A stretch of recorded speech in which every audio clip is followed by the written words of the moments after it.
qu'est-ce qu'on peut voir facilement alors, sur le crowdfunding dans l'enseignement supérieur et la recherche?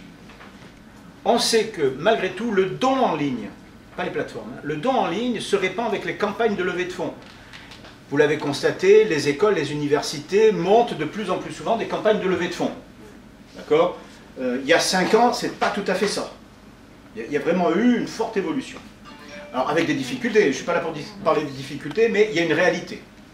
Dans le cadre de ces campagnes de levée de fonds, on trouve très souvent du don en ligne. En général, le don en ligne, il est sur leur site ou sur le site de la fondation. Il n'est pas sur une plateforme.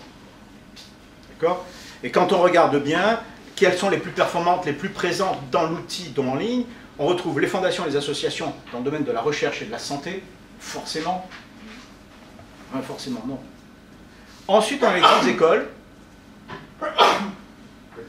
et les universités qui arrivent bien derrière.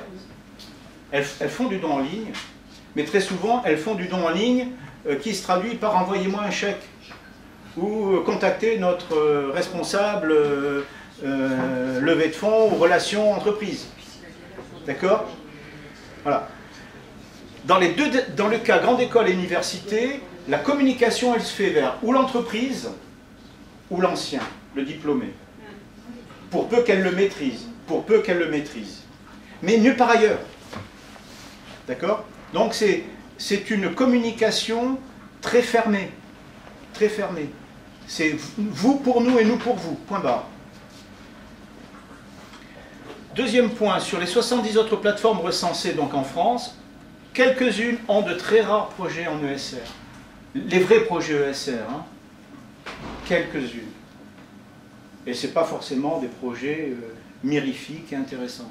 Je ne dis pas ça parce qu'il y a DaVinci Cloud derrière dont je vais vous parler, ou je ne vais pas vous parler, mais la réalité c'est que ces projets-là ne sont pas forcément de vrais projets de recherche ou pas forcément de vrais projets liés à l'enseignement supérieur. Et donc, pour le moment, DaVinci Cloud est la seule plateforme dédiée aux dons dans la recherche et l'enseignement supérieur.